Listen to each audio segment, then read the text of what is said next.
Dinesh bhai. My best wishes and blessings to the Soul Films, Saira Khan case, and everyone involved in it. God bless you and make a bigger success of the film. Thank you.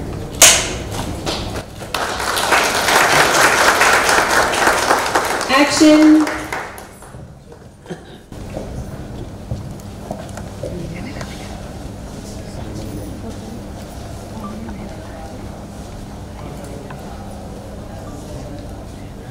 India में लोग समझते हैं कि 3 तलाक को गैर कानूनी करार दे दिया गया है, जबकि ये बहुत बड़ी गलतफहमी है।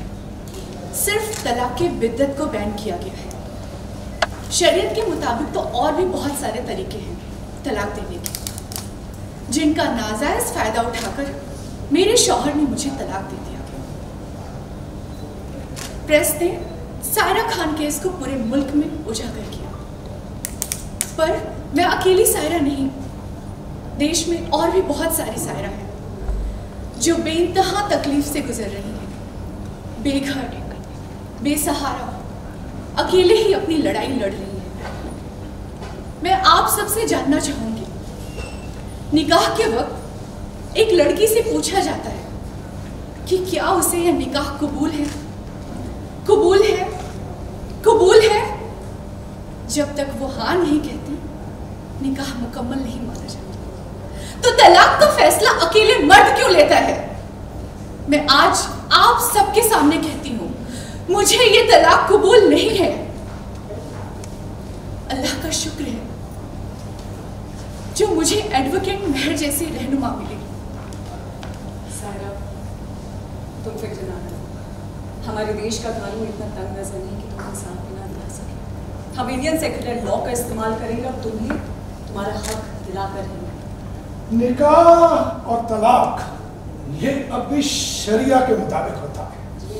वो बात और है कि कई लोग हमारी शरिया से जलते बहुत हैं, क्योंकि बाकी मजहब के लोग 4 शादियां कर नहीं सकते और मुसलमान जो है उसके लिए 4 शादियां जायज है। इसीलिए तो वो यूसीसी ला रहे हैं, uniform civil code. Advocate Pathan, UCC में सिर्फ तलाक का जिक्र नहीं, चाइल्ड कस्टडी, इनहेरिटेंस, माँ बाप की जायदाद किस तरह बटेगी और भी ऐसे कई अहम मुद्दों का जिक्र है। और जनाब, आपको यहाँ सिर्फ 4 शादियों की पड़ी है, क्योंकि जलन तो उनको हमारी 4 शादियों से है। By the way Saira Khan, आपका तलाक हो चुका है, चाहे आपको कबूल हो या ना हो। अब हनीफ मियां आपके शौहर नहीं है। जहाँ तक मेरा सवाल है, मैं अब आजाद हूं। मैं आपसे जानना चाहूंगी कि मेरी गलती क्या है जिसकी मुझे इतनी बड़ी सजा मिली। सायरा, मैंने जब तुमसे शादी की तो तुम ना शराब पीती और ना ही होता। अब तुम्हें बच्चा भी पैदा नहीं, तो तुमने मुझसे शादी की ही क्यों? जरा यूज्र के बगैर तुमने बच्चा ना पैदा करने का मना कर दिया। यू वेरी वेल नो कि शरीयत के हिसाब से ये गुनाह है। अगर मैं गुनाहगार हूं तो गुनाह आपने भी किया है, आपने मुझे जख्म दिए हैं। मोहतरमा, जख्म वो होते हैं जो बताएं, बता दिए जाए उनसे तमाशा कहते हैं, और तुम तमाशा कर रही हो इस सायरा खान केस को कोर्ट में दाखिल करके। खुश हो ना कि पूरे मुल्क में चर्चा हो रही है, Saira Khan case, Saira Khan case, Saira Khan case. Poonam ji, जैसे हम पोस्टर में देख रहे हैं, एक तरफ कोर्ट है, एक तरफ मस्जिद है, बीच में आपका शानदार पोस्टर है। अपने किरदार के बारे में बताइए कि किस तरह का किरदार है। एक्चुअली सायरा खान खुद में एक बहुत बड़ी बात है। एक औरत के हक की लड़ाई है कि बहुत सारे ऐसे फैसले होते हैं जो आप पूछते हैं, और बहुत सी बड़ी बातें होती हैं जो आप उसको बिना पूछे उसके ऊपर थोप देते हैं। तो एक औरत के हक की लड़ाई है। अब किस तरह का किरदार है? मतलब आपने बताया कि औरत का किरदार है, लेकिन आपको कैसा लग रहा है? ऐसा मतलब हर जो एक्टर अभी तक आपने की है उससे अलग है या उससे रिलेटेड है? पूनम ऑल्सो? नहीं, अभी तक पूनम ने ऐसा कोई किरदार नहीं किया है, ना ही रियल लाइफ में ना रियल लाइफ में। ये मेरे लिए बहुत डिफरेंट होगा। और ये जब स्टोरी मुझे मेरे डायरेक्टर सर ने सुनाई तो मुझे बहुत अच्छी लगी, गूज़बम्स आ गए, और मुझे ऐसा लगा कि बहुत कुछ नया करने को मिलेगा। Director ma'am. डायरेक्टर सर, यहाँ पे हम मेल फीमेल को डायरेक्टर सर ही बोलते हैं। डायरेक्टर को डायरेक्टर साहब ही बोलते हैं। हाँ। तो जैसा मतलब ये मुहूर्त हुआ, सुभाष गाइस भी आए थे, कैसा लगा? मतलब how it's a very dream come true, because जिनकी फिल्में देख करके आप बड़े हुए हैं, जिनकी फिल्मों से आपने एक एक चीज़ें सीखी हैं, अगर वो आपकी फिल्म के लिए क्लैप करें तो like I don't have words. Ranveer sir, आप जानना चाहूँगी, दो खूबसूरत लेडीज के बीच में बैठे हैं, कैसा लग रहा है? वही मैं ब्लश कर रहा हूँ इधर से भी और इधर से भी मेरे चीक्स लाल हो रहे हैं। नहीं, on the serious note, obviously this is a great film to do.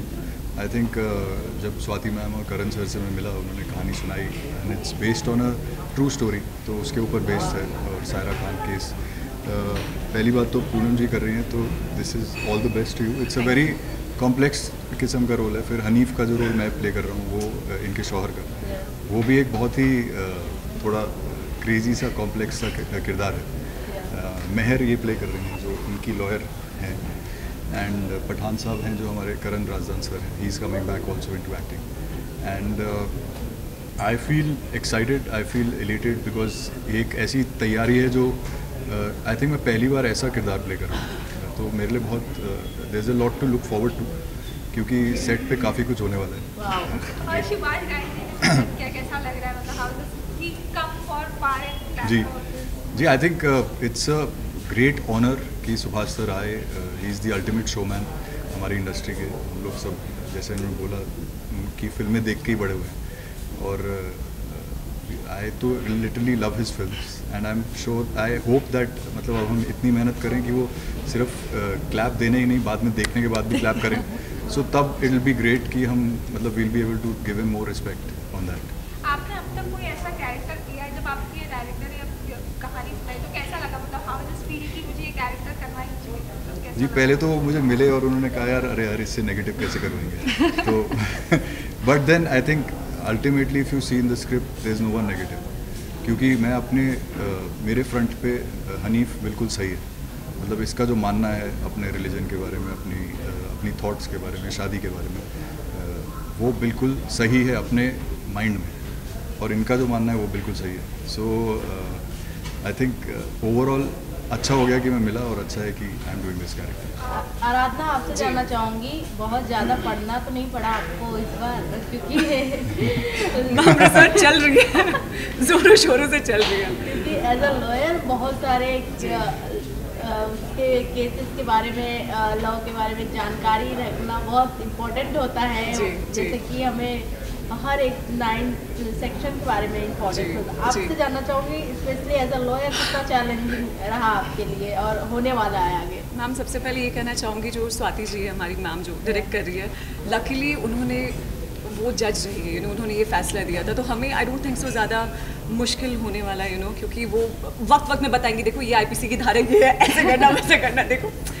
तो she is there, God grace. और चल रही है पढ़ाई लिखाई, ज़ोरों शोरों से चल रही है। और मैं बस ये कहना चाहती हूँ कि हमारा जो ये मूवी जो भी बन रहा है, ये मानव अधिकार पे बेस है, इट्स ऑल अबाउट ह्यूमैनिटी। मतलब आप इसको इंसानी तौर पे देखिए, ये एक मानव अधिकार है, इसमें हम किसी जाति, धर्म, लिंग विंग कुछ किसी में हम ध्यान ही नहीं दे रहे। आपका अधिकार है, आपको मिलना चाहिए, आपको बराबरी का हक मिलना चाहिए, चाहे वो मर्द हो या औरत हो। जो गलत है वो गलत है, तो हम उसी में फोकस करें कि न्याय और अधिकार, ये दो चीज़ में हम। अगर हमारे दर्शकों को बता सके कि कितना इसमें कोर्ट का ड्रामा होगा, कितना पारिवारिक ताना बाना होगा इसके अंदर, क्योंकि आप एकदम वो वकील की भूमिका में दिखाई दे रही है। सर, काफ़ी ज़्यादा ड्रामा तो काफ़ी ज़्यादा होगा, और जहाँ बात अधिकार की होती है और न्याय की आती है, तो बिना ड्रामा के नहीं आती।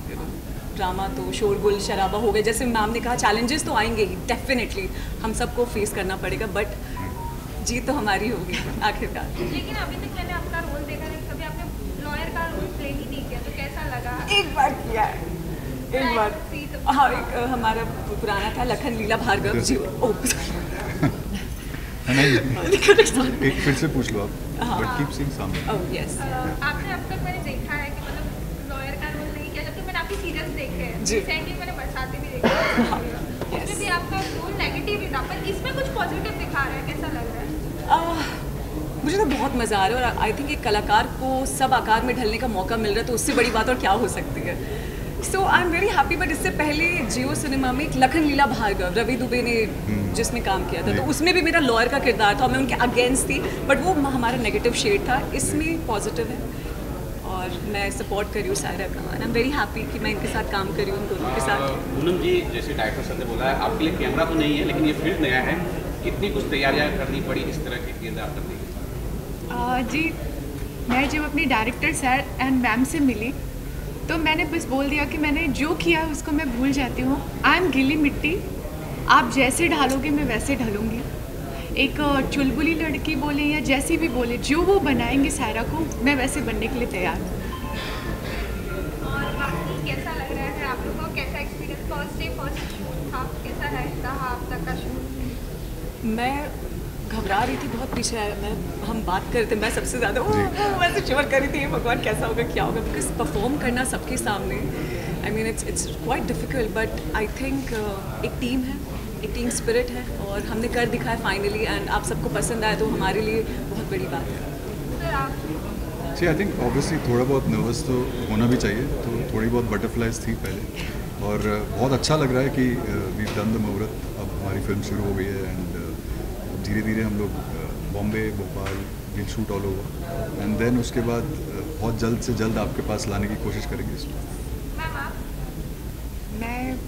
मैं बहुत ज़्यादा नर्वस भी थी, एक्साइटेड भी थी, और अभी भी हूँ और आगे भी रहूँगी बिकॉज कॉन्सेप्ट हर एक चीज़ न्यू है, तो आपको नर्वस ऑलवेज रहना ही चाहिए, बिकॉज आप अगर कॉन्फिडेंस डिफरेंट बट नर्वसनेस भी बहुत ज़रूरी है।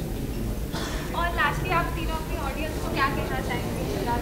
प्लीज़ हमें अपना बहुत सारा प्यार दीजिएगा, हमारी फिल्म को बहुत सारा प्यार दीजिएगा, सायरा खान को स्पेशली प्यार दीजिएगा। जी, definitely please do watch the film. ये फिल्म अभी तो हम शुरू करने जा रहे हैं, तो बट वंस इट्स मेड, जब एक बार बन जाए तो ये मुद्दा बहुत अच्छा है, और it's about women empowerment, human rights, तो ये चीज़ है जो सिर्फ इंडिया ही नहीं, मैं कहूँगा ऑल ओवर द वर्ल्ड वाली ऐसी फिल्म है, तो आई होप कि सब लोग इसे सहारे, सब लोग। मैं कहना चाहूँगी कि न्याय की कहानी है, जितना हो सके अगर लोगों तक पहुँचेगी उतना समाज में हमारी उम्मीद जगेगा, भरोसा जगेगा कि yes there is justice. So dream come true, and बहुत सालों से इच्छा थी कि मैं डायरेक्शन एक फिल्म का करूँ, और बेस्ड ऑन रियल स्टोरी है, इसलिए मैंने जी है ये स्टोरी, मैंने देखी है अपने आँखों से, वो अब पर्दे पे मैं दिखाना चाहती हूँ। थैंक्स टू करण जी कि उन्होंने ये फिल्म का मेंटोर किया, बहुत सारी टेक्निकल चीज़ें जो मुझे नहीं पता थी मैंने सीखी, उनसे सीख रही हूँ, and I hope we justify the story. Swati Chauhan ji, let me tell you, actually I should have introduced her. वो एक प्रिंसिपल जज रह चुकी हैं और VRS लिया है in family court, she has been a principal जज।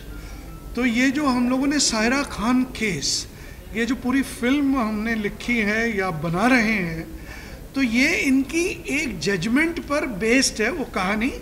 ऑफ कोर्स उसे थोड़ा ड्रामेटाइज किया गया है, कैरेक्टर्स के नाम चेंज किए गए हैं, और उसमें कुछ फिक्शनल कैरेक्टर्स भी हमने डाले हैं, लेकिन वो इनकी आप बीती है।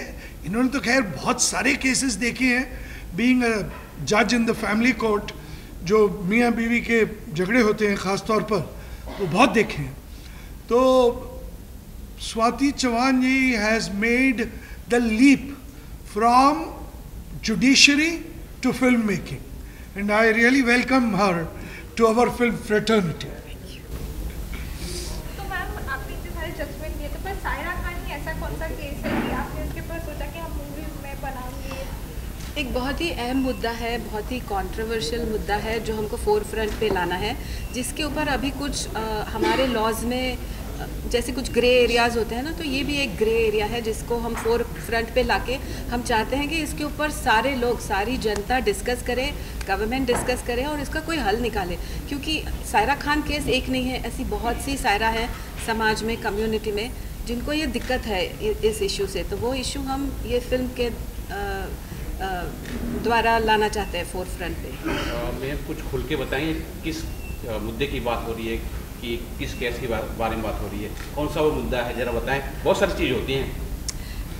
मुझे लगता है कि मुद्दा इतना ही बता सकते हैं कि इस कंट्री में जिस तरह इनकी ज़िंदगी जो उन्होंने देखा है और मैंने जो पढ़ा है, उससे ऐसा लग रहा है कि एक तरफ तो हमारा सेक्युलर लॉ चल रहा है और दूसरी तरफ एक पर्सनल लॉ चल रहा है। सो अब हमारी सरकार की भी कोशिश है कि एक यूनिफॉर्म सिविल कोड लाया जाए एंड हर सिटीज़न के ऊपर वो लागू हो। तो ये जो जद्दोजहद चल रही है, एक ही कंट्री होते हुए जो दो लॉज चल रहे हैं, मेरा ख्याल है कि बग़ैर कहानी को बताए हम यही बता सकते हैं कि इस बहस पर या इस मुद्दे पर ये फिल्म सायरा खान केस है। सर, जैसा कि आज मुहूर्त भी था, सुभाष सर खुद आए थे इस फिल्म का जो मुहूर्त करने, कैसा लगा? How do you feel both of them? मेरे लिए तो अमेजिंग है। मैंने बोला it's a dream come true, तो I am on cloud 9 today. और सारे लोग मुझे कॉन्ग्रेचुलेशन दे रहे हैं। मैंने बोला आज मुझे बेस्ट ऑफ लक चाहिए और जब फिल्म आ जाएगी और सक्सेसफुल होगी तब मैं कॉन्ग्रेचुलेशंस लूँगी। सर कुछ बता सके कि स्टार कास्ट किस तरह से फाइनलाइज हुए थे, ऑन बोर्ड किस तरह है? भाई हमें एक कमाल का हनीफ खान चाहिए था और ऐसा लगा कि रजनीश दुग्गल वो कमाल का इंसान है, शख्सियत है और एक्टर है, तो हमने रजनीश को कास्ट किया। एक गुप्त खबर ये भी है, जिन्होंने अब खैर मुहूर्त शॉट देख लिया उनके लिए तो नहीं, लेकिन इंटरव्यू देते हुए बता दूं कि मैं भी 20-22 साल बाद अब फिर एक्टिंग कर रहा हूं इस फिल्म में, एडवोकेट पठान के रोल में। हाँ, शुक्रिया। एक हमारे बहुत ही वरिष्ठ वेटरन एक्टर हैं राजीव वर्मा जी, वो भी इस फिल्म में है। वो आज यहाँ मौजूद ना हो पाए क्योंकि वो भोपाल में है। Aradhana Sharma is playing the lawyer who supports Saira Khan and I am playing the lawyer who supports Hanif Khan. और जो सायरा खान का रोल कर रही हैं वो है Poonam Dubey. She is not new to cinema, but yes she is a little new to this kind of cinema. And जो हमने, आप पोस्टर्स तो ज़ाहिर है दिखाएंगे, आप कुछ टुकड़े उसके भी दिखाएंगे मुहूर्त शॉट के जो सुभाष घई साहब ने क्लैप करके दिया, तो आप जान पाएंगे कि ये फिल्म का काफ़ी बोझ, बल्कि मैं कहूँगा जिम्मेदारी, बोझ क्यों, वो पूनम गुप्ता पर है, पूनम दुबे पर है। And she is doing a wonderful job. हमने कुछ फ़ोटो शूट किया है, कुछ रिहर्सल्स किए हैं और आज भी शूटिंग होगी और मुफ्ती के घर वो आएंगी एक फरियाद लेकर। तो all said and done, I think we have a very strong cast. एक हमारी जो एडवोकेट हैं जो आराधना शर्मा प्ले कर रही है, मेहर, एडवोकेट मेहर, तो उनके एक बॉयफ्रेंड है कबीर, वो बहुत ही कमाल का कैरेक्टर है, बहुत ही I won't call him comic but he is very light hearted, लेकिन वो भी वकील है। तो उनका रिश्ता जो है वो आदान प्रदान पे चलता है। वो बताती है अपने केस के बारे में, सायरा खान केस के बारे में, फिर वो कुछ राय देती हैं, फिर उनकी बहस होती है, फिर जो है इस तरह। और वो मनमोहन तिवारी प्ले कर रहे हैं और हमारे मुफ्ती एक कमाल के एक्टर हैं अगस्त आनंद, और जो मुफ्ती के जूनियर हैं वो है साहिल पटेल। तो फिलहाल ये कास्टिंग हुई है, लेकिन और भी लोग जुड़ेंगे। मैं और स्वाति जी हम लोग परसों बाकू अज़रबैजान जा रहे हैं कुछ लोकेशंस देखने के लिए। बहुत ही खूबसूरत शहर है वो, और इसकी जो मुकम्मल शूटिंग होगी, मेरा मतलब है 80% 90% शूटिंग वो भोपाल में होगी। ये पूरी फिल्म भोपाल में बेस्ड है और वहाँ जो है ओल्ड भोपाल, जो आज तक मेरा ख्याल है जिस तरह आया नहीं है स्क्रीन पे, स्वाति जी उसको उस तरह दिखाएंगी, और उसका आर्किटेक्चर, उसका कल्चर और वहाँ के जो लोग हैं, तो वो बहुत ही इंटरेस्टिंग है। तो ये फिल्म बेसिकली आज एक दिन की शूटिंग है और फिर उसके बाद हम जाएंगे भोपाल और फिर अज़रबैजान बाकू। मेरा ये क्वेश्चन है कि ये जो मूवी है कब तक बाहर, मतलब ऑडियंस को देखने कब तक मिल जाएगी, कितने टाइम लगेगा प्रोडक्शन एंड शूट? मुझे लग रहा है 2025 जनवरी हम बिल्कुल तैयार होंगे इस फिल्म के साथ, और एक नई शुरुआत होगी नए साल की इस खूबसूरत फिल्म के साथ। जब कोई ऐसी फिल्म आती है, स्पेशली आप दोनों से जानना चाहूँगी, रियल कहानी बेस्ड या फिर रियल कहानी से कनेक्टेड रहे, तो कहीं ना कहीं मुश्किलों का भी सामना करना पड़ता है as a director, as a actor. बहुत सारी अनदर कम्युनिटी के लोग आपसे क्वेश्चन करते हैं या पर्सनली टेक्स्ट मैसेजेस करते हैं, तो मैं आप दोनों से जानना चाहूँगी कितना चैलेंजिंग होता है, या फिर कुछ ऐसे सीन आप दोनों के साथ में हुआ है या सिनारियो एक्टर के साथ में ऐसा कुछ हो रहा है जब ये इसके नाम बाहर आ रहा है? अब देखिए, गर्लफ्रेंड में तो मेरे पुतले जलाए गए थे जब गर्लफ्रेंड रिलीज हुई थी, और आज मैं ये बता दूं कि मुझे रजनी के वक्त धमकी आई थी, तब तो खैर मैं खुद भी 25 साल का ही था, और मैं एक बहुत बड़ी शख्सियत से उस धमकी को लेकर मिलने गया था। वो इस इंडस्ट्री में नहीं है आज, गुजर गए, लेकिन उन्होंने भी काफ़ी मदद की थी। तो ये धमकियां जो हैं, और मेरे हिसाब से अगर फिल्म इज़ नॉट रिएक्टिव, अगर फिल्म में किसी का रिएक्शन ना आए तो वो बड़ी मुर्दा सी फिल्म है। तो ये एक अलाइव फिल्म है, और इसमें इस तरह का जो भी आएगा वो हम बखूबी उसका मुकाबला करेंगे। आप बताइए। देखो, चैलेंजिंग तो है, सवाल ही नहीं है। हमने बहुत बैलेंस्ड व्यू लेकर के जो भी लिखा है या जो शूट करेंगे कि किसी की भावनाएं हमको दुखानी नहीं है, ना किसी को नीचा दिखाना है। जो वस्तु स्थिति है, जो फैक्ट है, जो केस हुआ था, जिसके अंदर जो जजमेंट आया था, उसके ऊपर चर्चा हो रही है। तो चैलेंजिंग तो डेफिनेटली है, बहुत ज़्यादा चैलेंजिंग है, but at the same time हमने ये चैलेंज, जैसे कि करण जी ने कहा, स्वीकार किया है। हम सारे चैलेंजेस फेस करने को तैयार हैं, मगर हमको जो एक बहुत अहम मुद्दा है वो स्क्रीन पे लाना है। अब सरकार में है, सरकार है, जैसे वो कल को अगर यूसीसी लाती है, मतलब कुछ प्रदेशों में तो हो गई है, उनको भी चैलेंजेस फेस करने पड़ते हैं। इसका मतलब ये नहीं है कि रिफॉर्म्स लाए ना जाए, नए लॉज लाए ना जाए, उसके डर से न सरकार चुप है न हम चुप रहेंगे। क्योंकि देखिए क्या है, हम तो आईना है ना, जो समाज में चल रहा है, हम तो उसका आईना है, ये समाज में चल रहा है। आज यूनिफॉर्म सिविल कोड एक बहुत बड़ा इशू है जिसके ऊपर काफ़ी बहस और चर्चा हो रही है, तो उसके ऊपर फिल्म सब्जेक्ट पे बनाना, तो वो तो मेरा ख्याल है ये एक हमारा जॉय ही नहीं, फिल्म मेकिंग, ये हमारी रिस्पॉन्सिबिलिटी भी है।